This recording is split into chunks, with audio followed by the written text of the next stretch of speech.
তারা কিন্তু আমি জানি না, লোক জড়ো করছে। আমি জানি না রোগ জড়ো করুক আর যাই করুক, আমি আপনাদের কাছে অনুরোধ করি এমন কিছু করবেন না যে আপনাদের জীবন বিপন্ন হয়। কারণ এদেশের পাবলিক এখনো আপনাদের গ্রহণ করতে আসেনি। আমি বরং মনে করি আপনারা আপনাদের পার্টি রিঅর্গানাইজ করেন। এই পার্টির অনেক অবদান আছে বাংলাদেশে, এটা আমরা ডিনাই করতে পারি না। পার্টিকে রিঅর্গানাইজ করেন, একটা পলিটিক্যাল পার্টির মতো যেভাবে থাকে। ইলেকশন আসলে ইলেকশন কন্টেস্ট করবেন, জনগণ ভোট দিলে ভোটে যাবেন। এই এই এই এই এই কি বলে এই স্বপ্নটা যদি আপনারা দেখেন, তাহলে কি করবেন আপনারা এই দেশকে আরেকজনের হাতে তুলে দেবেন।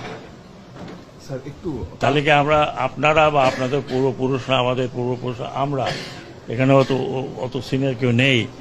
আমরা যে মুক্তিযুদ্ধ করলাম, মারা গেল 30 লক্ষ লোক মারা গেল, সেই 30 লক্ষ লোকের উপরে দাঁড়ায় আপনি দেশকে আরেকজনের হাতে তুলে দেবেন।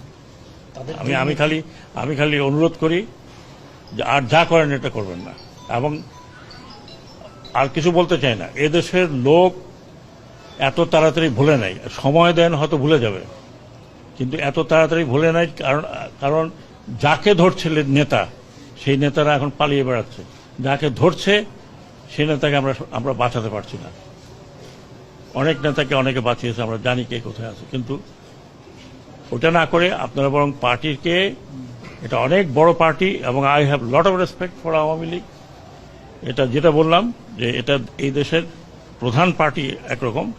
এক সময় আমাদের মতো বাঙালিদের ভরসার জায়গা ছিল এই পার্টি। বাংলাদেশের 52 আন্দোলন, 69 গণ আন্দোলন, স্বাধীনতা, এটা পার্সোনাল কোনো কারণে নষ্ট করবেন না।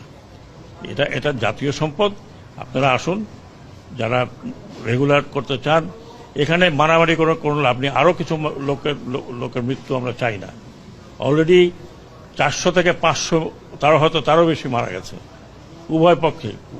পুলিশের এই অবস্থা হয়েছে, আনসারের এই অবস্থা হয়েছে। আর আমরা যদি উস্কানি দিতাম তাহলে আপনারা টিকতে পারতেন না আর্মি ফায়ারে। আমরা আর্মিকে মানা করেছি যে ডোন্ট ওপেন ফায়ার। কারণ কাকে মারবেন আপনি? আপনারা এই পুলিশকে দিয়ে কাকে মারিয়েছেন? পুলিশকে দিয়ে মারিয়েছেন আপনার সন্তানকে।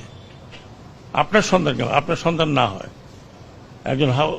একজন পুলিশের যে সদস্য কি বললেন যে স্যার কটা গুলি লাগে একটা ছেলেকে, তার ছেলের লাশ।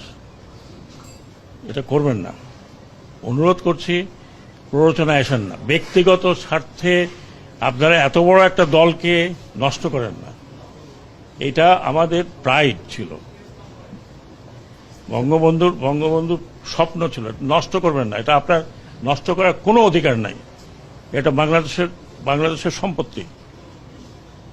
আর এই যদি স্বপ্ন কেউ মনে করে যে এইটা করে আবার একটা কাউন্টার রেভলিউশন করে আসবেন, কাউন্টার রেভলিউশন করতে হলে আপনাকে হাজার হাজার লোকের রক্ত বহাইতে হবে।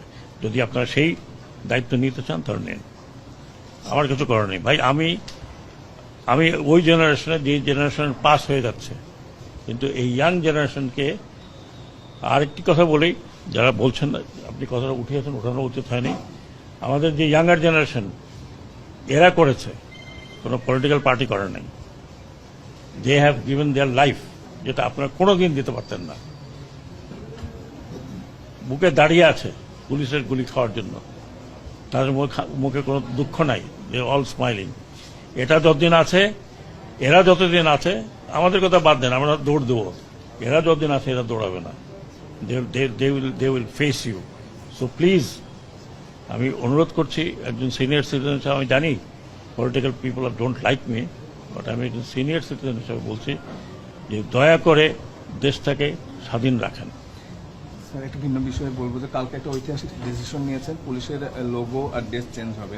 এটা কি শুধু এই তাদের 11 দফা দাবির ভিত্তিতে করছেন না আপনাদের কর্মপরিকল্পনার অংশ? না, এটা আমি কর্মপরিকল্পনা জানি না। আমি জানি যে এটা পুলিশের নিজেরাই বলেছে এটা আমাদের কলঙ্কিত একটি। সবাই যে খারাপ তা তো না। আমি কি বলতে পারবো যে সব খারাপ? 100% পুলিশ খারাপ ছিল, সবাই দানব হয়ে গেছিল। এখন তো তাদের রিয়েলাইজেশন হচ্ছে যে হোয়াট দে হ্যাভ ডান। এবং আমাকে যেটা তারা নিজেরাই বলছে যে আমরা এই পোশাক পরে একদিনও বেরোতে চাই না। তারপর আইজি সাহেব আমরা বললাম যে ভাই এটা একটু বললেই তো হবে না, একটু সময় লাগবে। ওরা বলে আমরা এখন আমি কালকে দেখলাম যে এই ট্রাফিক পুলিশ শুধু পুলিশের একটা জ্যাকেট পরে দাঁড়িয়ে আছে রাস্তায়। তো তাদের মধ্যে তো একটা উপলব্ধি হয়েছে, তারা তো এখন দেখছে যে what they have done, they have not done, তাদেরকে দিয়ে করানো হয়েছে। কি করানো হয়েছে আমি জানি, আপনারা হয়তো আমাকে পছন্দ করবেন না, কিন্তু দেশে বিদেশে আপনারা দেখছেন কি, দয়া করে দেশটাকে ভাগ করেন, দেশটাকে নষ্ট করেন না। অনেক কষ্ট করে স্বাধীনতা হয়েছে, স্বাধীনতা ধরে রাখতে খুব ডিফিকাল্ট। আশেপাশে আমি নাম বলতে চাই না, আশেপাশে দেখেন কি অবস্থা।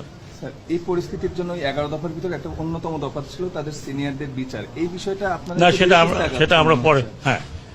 আরে ভাই, একজনকে বললো আপনি দোষী, আমি কি ঝাঁপায় আপনার গলা ধরতে পারবো? ইনকোয়ারি লাগবে না? তাদের অবস্থান আপনাদের জানা আছে কিনা? বের হবে, ডেফিনেটলি বের হবে। থ্যাংক